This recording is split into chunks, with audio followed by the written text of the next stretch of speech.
Openness. It's a word that denotes opportunity and possibilities, open-ended, open hearth, open source, open door policy, open bar. And everywhere, the world is opening up, and it's a good thing. Why is this happening? A technology revolution is opening the world. Yesterday's internet was a platform for the presentation of content. The internet of today is a platform for computation. The internet is becoming a giant global computer, and every time you go on it, you upload a video, you do a Google search, you remix something, you're programming this big global computer that we all share. Humanity is building a machine, and this enables us to collaborate in new ways. Collaboration can occur on an astronomical basis. Now, a new generation is opening up the world as well. I started studying kids about 15 years ago, so actually 20 years ago now, when I noticed how my own children were effortlessly able to use all this sophisticated technology. And at first I thought, my children are prodigies. But then I noticed all their friends were like them, so that was a bad theory. So I started working with a few hundred kids, and I came to the conclusion that this is the first generation to come of age in the digital age, to be bathed in bits. I called them the net generation. I said, these kids are different. They have no fear of technology because it's not there. It's like the air. Sort of like I have no fear of a refrigerator. And there's no more powerful force to change every institution than the first generation of digital natives. I'm a digital immigrant. I had to learn the language.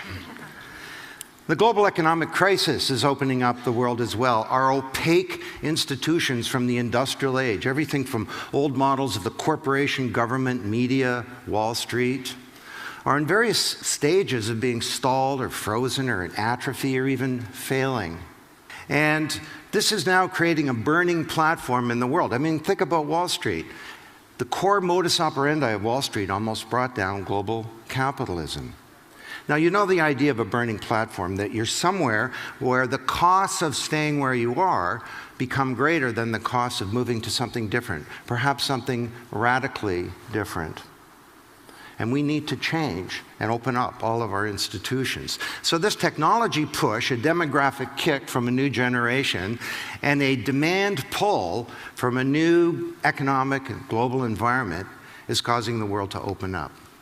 Now, I think, in fact, we're at a turning point in human history where we can finally now rebuild many of the institutions of the industrial age around a new set of principles. Now, what is openness? Well, as it turns out, openness has a number of different meanings.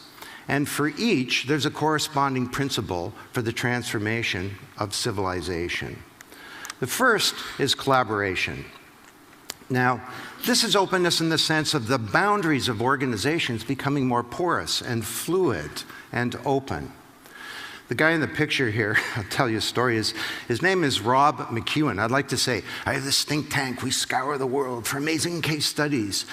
The reason I know this story is because he's my neighbor.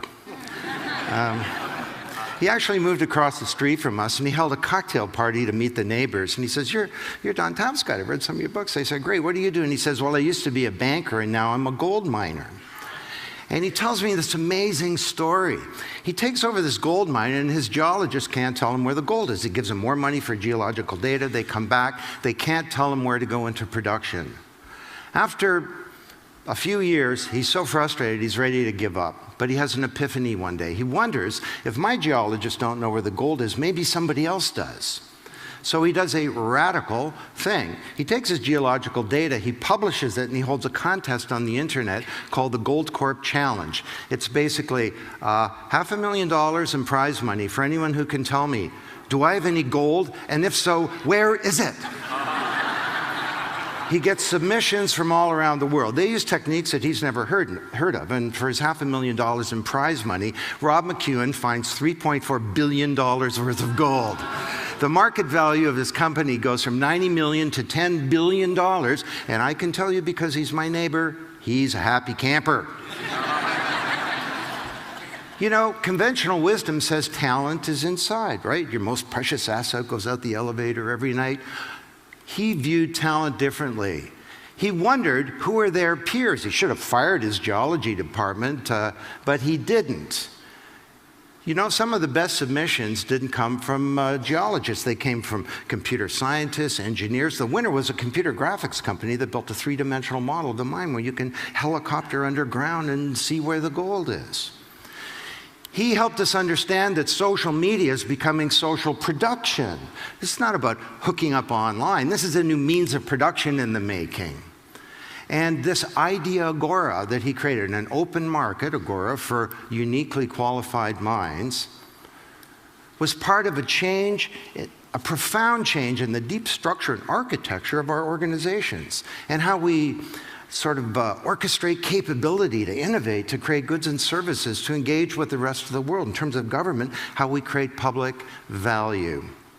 Openness is about collaboration. Now, secondly, openness is about transparency. This is different. Here we're talking about the communication of pertinent information to stakeholders of organizations, employees, customers, business partners, shareholders, and so on. And everywhere our institutions are becoming naked. People are all bent out of shape about WikiLeaks, but that's just the tip of the iceberg. You see, people at their fingertips now, everybody, not just Julian Assange, have these powerful tools for finding out what's going on, scrutinizing, informing others, and even organizing collective responses. Institutions are becoming naked. And if you're going to be naked, well, there's some corollaries that flow from that. I mean, one is fitness is no longer optional. You know? Or if you're going to be naked, you better get buff. Now, by buff, I mean you need to have good value, because value is evidence like never before. You say you have good products, they better be good. But you also need to have values. You need to have integrity as part of your bones and your DNA as an organization. Because if you don't, you'll be unable to build trust. And trust is a sine qua non of this new network world. So this is good. It's not bad. Sunlight is the best disinfectant, and we need a lot of sunlight in this troubled world.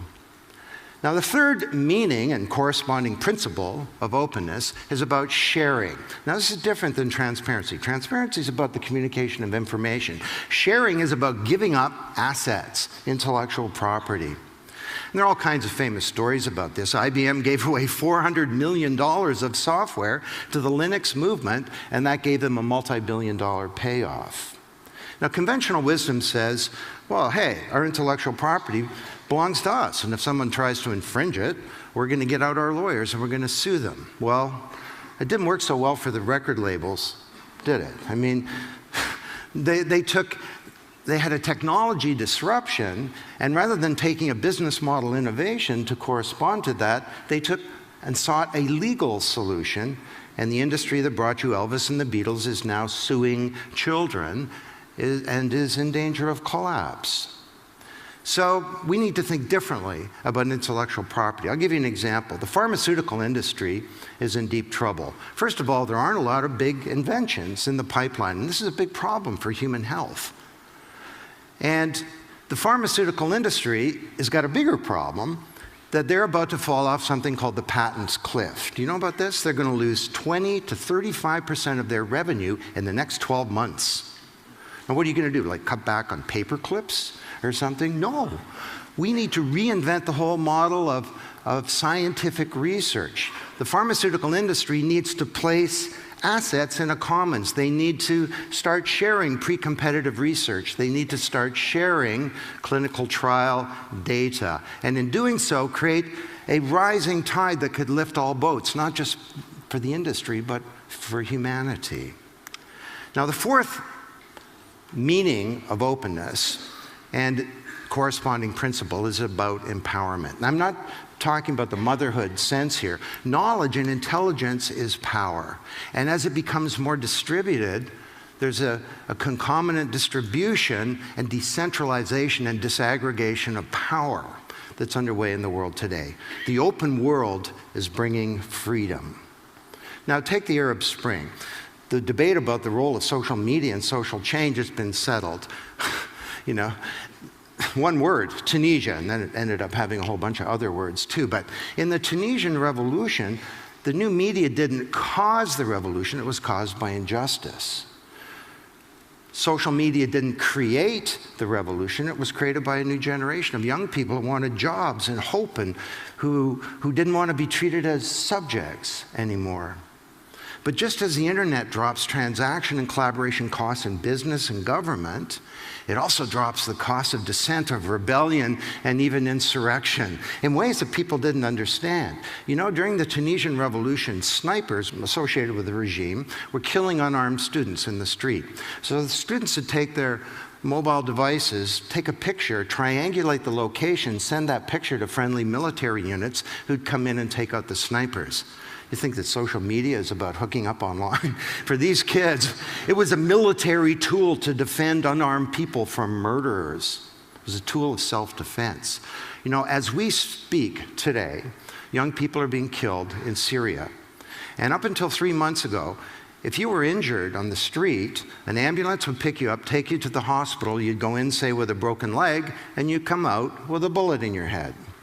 So these 20-somethings created an alternative healthcare system where what they did is they used Twitter and basic publicly available tools that when someone's injured, a car would show up, it would pick them up, take them to a makeshift medical clinic where you get medical treatment as opposed to being executed. So this is a time of great change. Now, it's not without its problems. Up until 2 years ago, all revolutions in human history had a leadership. And when the old regime fell, the leadership and the organization would take power. Well, these wiki revolutions happen so fast, they create a vacuum, and politics abhors a vacuum, and unsavory forces can fill that. Typically the old regime or extremists or fundamentalist forces. You can see this playing out today in Egypt. But that doesn't matter because this is moving forward. The train has left the station. The cat is out of the bag. The horse is out of the bar. Help me out here, okay? The toothpaste is out of the tube. I mean, we're not putting this one back. The open world is bringing empowerment and freedom. I think at the end of these 4 days that you'll come to conclude that the arc of history is a positive one, and it's towards openness. If you go back a few hundred years, all around the world, it was a very closed society. It was agrarian, and the means of production and political system was called feudalism. And knowledge was concentrated in the church and the nobility. People didn't know about things. There was no concept of progress. You were born, you lived your life, and you died. But then Johannes Gutenberg came along with his great invention, and over time, the society opened up. People started to learn about things, and when they did, the institutions of feudal society appeared to be stalled or frozen or failing. It didn't make sense for the church to be responsible for medicine when people had knowledge. So we saw the Protestant Reformation. Martin Luther called the printing press God's highest act of grace. Creation of a corporation, science, the university, eventually the Industrial Revolution, and it was all good. But it came with a cost. And now, once again, the technology genie is out of the bottle, but this time it's different. The printing press gave us access to the written word. The internet enables each of us to be a producer. The printing press gave us access to recorded knowledge. The internet gives us access not just to information and knowledge, but to the intelligence contained in the cranium of other people on a global basis. To me, this is not an information age. It's an age of networked intelligence. It's an age of vast promise, an age of collaboration where the boundaries of our organizations are changing, of transparency where sunlight is disinfecting civilization, an age of sharing and understanding the new power of the commons, and it's an age of empowerment and of freedom. Now, what I'd like to do is, to close, to share with you some research that I've been doing. I've tried to study all kinds of organizations to understand what the future might look like. But I've been studying nature recently. You know, bees come in swarms and fish come in schools. Starlings in the area around Edinburgh, in the moors of England, come in something called a murmuration.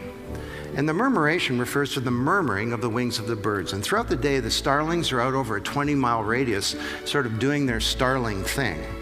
And at night, they come together and they create one of the most spectacular things in all of nature. And it's called a murmuration.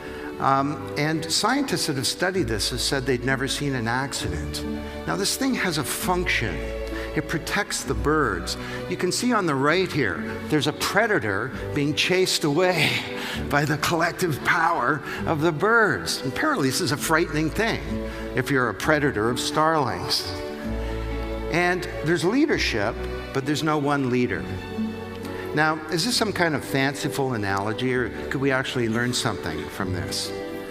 Well, the murmuration functions to accord a number of principles, and they're basically the principles that I've described to you today. This is a huge collaboration. It's an openness. There's a sharing of all kinds of information, not just about location and trajectory and danger and so on, but about food sources. And there's a real sense of interdependence. The individual birds somehow understand that their interests are in the interests of the collective. Perhaps like we should understand that the business can't succeed in a world that's failing. Well, I look at this thing and I get a lot of hope. Think about the kids today in the Arab Spring, and you see something like this that's underway. And imagine, just consider this idea, if you would. What if we could connect ourselves in this world through a vast network of air and glass? Could we go beyond just sharing information and knowledge? Could we start to share our intelligence? Could we create some kind of collective intelligence that goes beyond an individual or a group or a team to create perhaps some kind of consciousness on a global basis? Well, if we could do this, we could attack some big problems in the world. And I look at this thing and I don't know, I get a lot of hope that maybe this smaller, networked, open world that our kids inherit might be a better one. And that this new age of networked intelligence could be an age of promise fulfilled and of peril unrequited. Let's do this. Thank you.